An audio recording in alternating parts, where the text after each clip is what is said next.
গতকাল জিরানিয়া রেলওয়ে স্টেশনে যে এক বগি ভর্তি নেশা সামগ্রী ধরা পড়েছে, এটা শুধু বহু লক্ষ টাকা বা কোটি মূল্যের এই নিষিদ্ধ সামগ্রী ধরা পড়া ঘটনা না। এই ঘটনার মধ্য দিয়ে তার পেছনে বহু ধরনের তথ্য বা ত্রিপুরাজ্যের এখানে প্রশাসনে এবং ত্রিপুরাজ্যের বর্তমান শাসক দলের যে কর্তৃত্বে কি চলছে তার বহু তথ্য বা বহু ঘটনা এর মধ্য দিয়ে যে অনুমান করতে হবে। প্রথমত হলো, যারা এটা এনেছে নিশ্চয়ই তারা এত বড় সাহস করা এটা একদিনে হয়নি। তার মানে এর আগেও তারা আরো নানাভাবে এইভাবে নিয়মিত তারা নেশা সামগ্রী আনতেন, ত্রিপুরাদের মধ্যে ব্যবসা ছড়িয়েছেন এবং তার সাথে শুধু শাসক দলের কিছু কর্তা ব্যক্তিত্ব না, প্রশাসনেরও একটা অংশ যদি ওতপ্রোতভাবে জড়িত না হয় কখনো এটা সম্ভব না। এক। দুই হল, এখন হ্যাঁ ঠিকই প্রশাসনের একটা এজেন্সিটাকে ধরেছে, তারা গোপন সূত্রে ট্যাগ পেয়েছে, উদ্ধার করেছে, অবশ্যই তাদেরকে আমি সাধুবাদ জানাব। কিন্তু তাদের দায়িত্ব শুধুমাত্র এটাকে সিজ করে বাজেয়াপ্ত করার মধ্য দিয়েই দায়িত্ব ফুরিয়ে যায়। যেহেতু তারা এটা জানেন, যারা এটা এনেছেন তারা যেমন তেমন লোক নয়, তার একটা বিরাট নেটওয়ার্ক আছে। এই এজেন্সির হাতে এরা একটু চাইলেই তার পেছনে কারা, কোন কোন শক্তিগুলো যুক্ত আছে, কোন কোন মাথাগুলো যুক্ত আছে, এটা একেবারে তাদের কাছে এটা জলাবদ্ধতরম ব্যাপার। এই এজেন্সি এই সাহস দেখা, যদি এই সাহসটা দেখায় তাহলে আমরা বুঝবো ত্রিপুরাজ্যের প্রশাসনের একেবারে উচ্চ শিখরেও তারাও হয়তো তার সাথে যুক্ত হয়েছেন অথবা এরকম একটা অনৈতিক বা অবৈধ কাজের সাথে তারাও লিপ্ত আছে। তিন হল,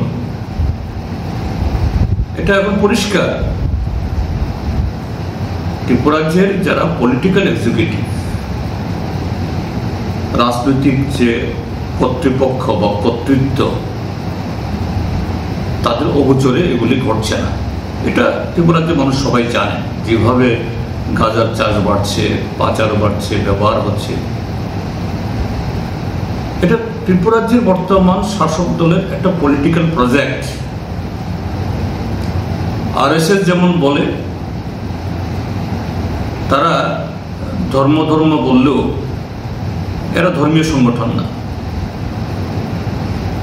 হিন্দুত্ব এটা হিন্দু ধর্ম না, তারাই বলে, নিজেরাই বলে, তাদের বিভিন্ন লিটারেচার এটা আছে। তারা বলে this is a political project, অর্থাৎ হিন্দু ধর্মকে ব্যবহার করে তাদের রাজনীতিকে ফলপ্রসূ করা। আমি এর সাথে যুক্ত করে বলবো, এই ত্রিপুরাজ্যের নেশা সামগ্রীর যে আজকে রমরমা, এটাও বিজেপি আরএসএস এর একটা পলিটিক্যাল প্রজেক্ট। কেন এটা প্রয়োজন? কারণ দেশের বর্তমান নির্বাচনী ব্যবস্থা যে জায়গায় গিয়ে দাঁড়িয়েছে, যে তিনটা যে মানি, মাসেল আর হলো মেশিনারি, অবৈধ টাকা আর হলো এই কি বলে পেশি শক্তি, তার সাথে সরকারি মেশিনারি অবৈধ ব্যবহার, এর সমন্বয় ঘটাতে গেলে পরে যুব সম্প্রদায়ের একাংশকে তাদের যে ব্রেন ওয়াশ করতে হবে। যৌবনের একটা ন্যাচারাল প্রাকৃতিক একটা ধর্ম থাকে, সে সবসময় দেশের হিত, দেশপ্রেম, মানুষের ভালো করতে চায়, এবং যুব সম্প্রদায়ই জাতীয় মুক্তিতে, স্বাধীনতা যুদ্ধে তারাই জীবন আত্মবলিদান দেয়। তো এই যুবকদের যদি নষ্ট করা যায়,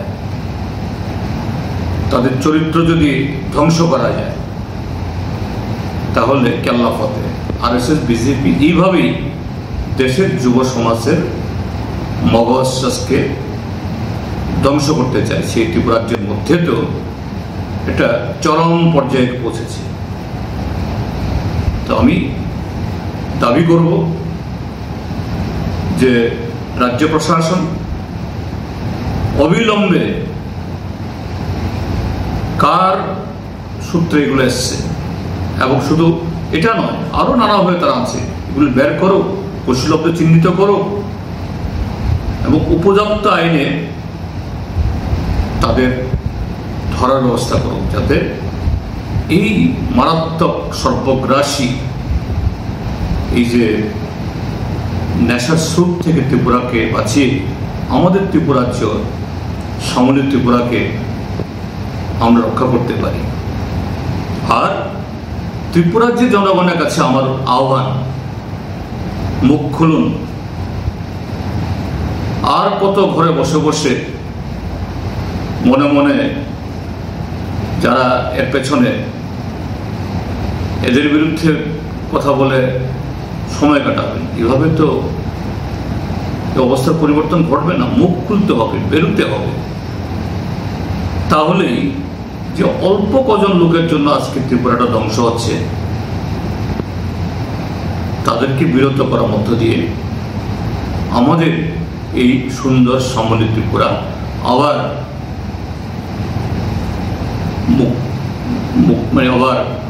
মানে খিলখিল করে আসবে। আমরা ভবিষ্যতের সুন্দর স্বপ্ন দেব, সেই স্বপ্নকে বাস্তবে রূপায়িত করতে পারব। এটাই আমার যে বিনীত আবেদন।